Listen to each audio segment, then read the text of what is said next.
특별한 이씨를 소개하는 시리즈 입시 앤 이씨. 오늘은 앱 개발 편입니다. 안녕하세요 여러분. 헬스티아 컨설턴트 빅토리아입니다. 여러분, 요즘에 이씨 많이 하는데 무서울 정도로 하버드가 앱 개발에 주목하고 있다는 점 알고 계신가요? 그런데 앱 개발, 코딩도 해야 될 것 같고 문과인 학생들은 너무 먼 느낌이지 않나요? 하지만 코딩? 못해도 됩니다. 코딩을 얼마나 잘하는지는 AP, A-Level, 컴퓨터 사이언스 시험이나 아니면 우사코 같은 대회에서 우수한 성적이랑 수상으로 보여줄 수가 있습니다. 하버드, MIT, 스탠퍼드 얘네는 이 시에서 내가 얼마나 코딩을 잘합니다? 이걸 보여주는 거 사실은 별로 관심이 없습니다. 대신에 모든 대학에서 공통의 인재상으로 보는 게 단 하나인데 바로 이 학생, 뭔가를 직접 만들어 본 사람인가? 오늘 이 영상이 끝나고 나면 앱 개발이 왜 입시에서 그 어떤 이씨보다 강력한 한방이 되는지 이해하실 수 있습니다. 지금 시작합니다. 첫 번째, 앱 개발은 보여줄 수 있는 입증 가능한 강력한 증거가 됩니다. 굴지의 탑5 대학과 아이비리그 학교들은 본인들의 인재상을 이런 식으로 표현하곤 하는데요. 하버드는 Unusual Talent, MIT는 Builder Mind and Process, 칼텍은 호기심이랑 창의성의 교차점, 그리고 브라운은 아키텍트 설계자 마인드. 모든 학교마다 지금 표현을 달리하기는 했지만 결국 원하는 핵심은 하나입니다. 뭐냐면 사회가 가진 문제, 개인, 커뮤니티, 학술, 취미를 막론하고 이게 무엇이며 이를 깨닫고 어떻게 활용을 하려고 했습니까? 이걸 보여달라는 거예요.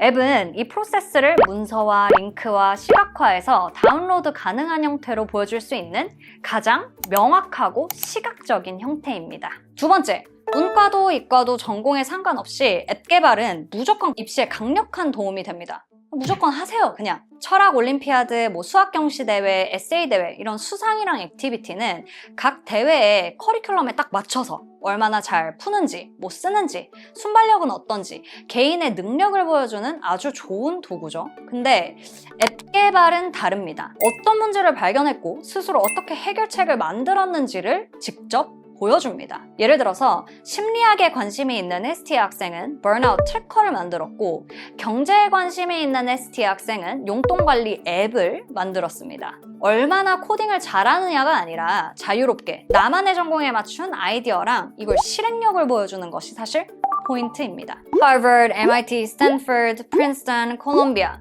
이 학교들은 메이커 포트폴리오가 있죠. 전공을 가리지 않고 프로젝트를 받아줍니다.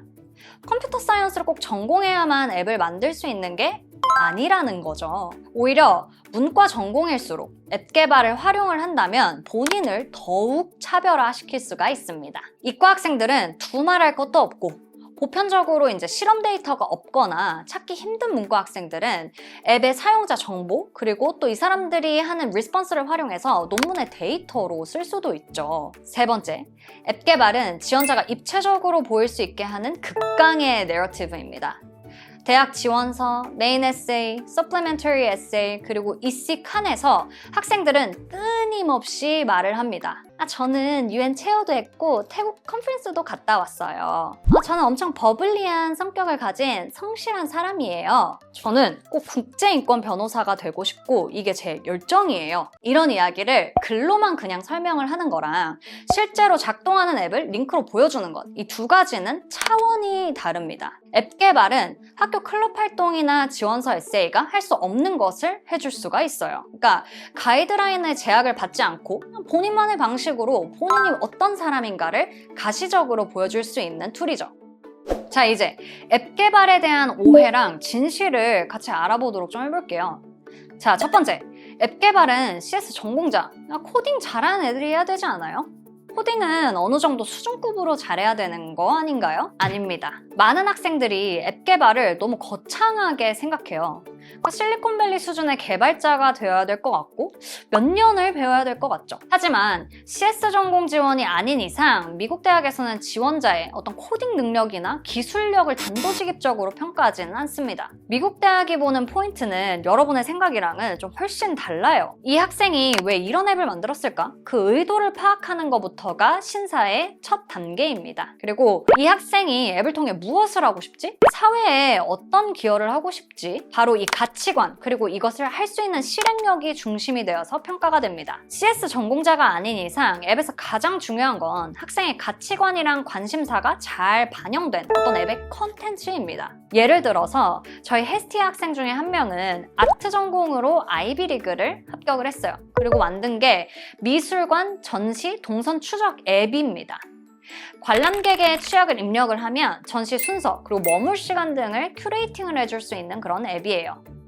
제가 한 문장으로만 설명을 했는데 아래 3가지가 동시에 엮여져서 보여집니다.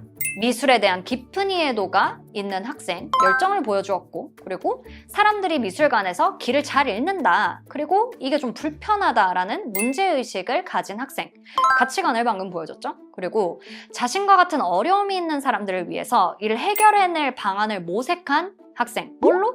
앱으로. 바로 실행력입니다. CS 전공자가 전문 코딩 학원을 다니면서 기계적으로 막 프로젝트로 짠 그 어느 앱보다 훨씬 입체적이고 기억에 남습니다.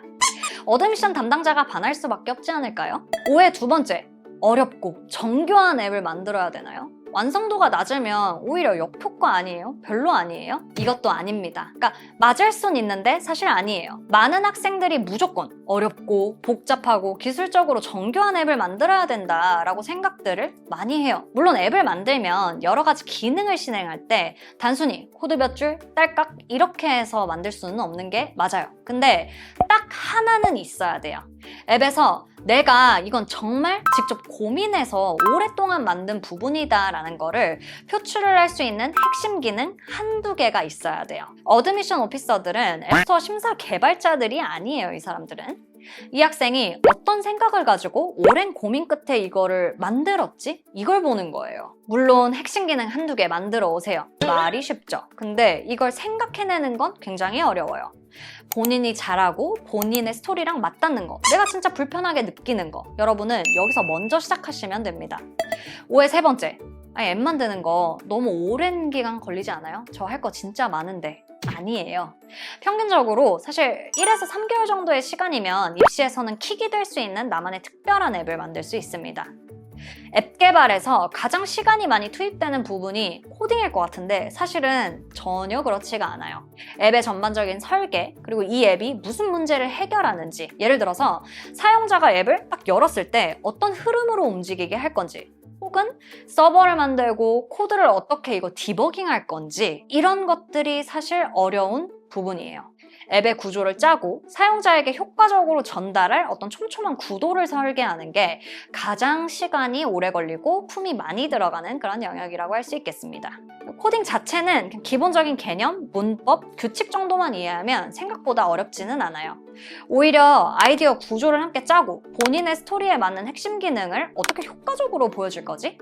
이게 훨씬 더 많은 터치를 요구합니다. 헤스티아에서는 쿠퍼 유니언 출신의 헤드 개발자 선생님과 여러 개발자 선생님들이 팀을 이루어서 이 과정을 함께 잡아드리고 있습니다. 코딩을 못해도 괜찮아요. 시작할 수 있는 구조를 만드는 거, 그게 가장 중요한 먼저입니다. 오늘은 앱 개발 이슈에 대해서 알아보았는데요. 다음 편에서는 실제 헤스티아 학생들은 어떤 식으로 앱을 만들었는지 한번 확인해 보겠습니다.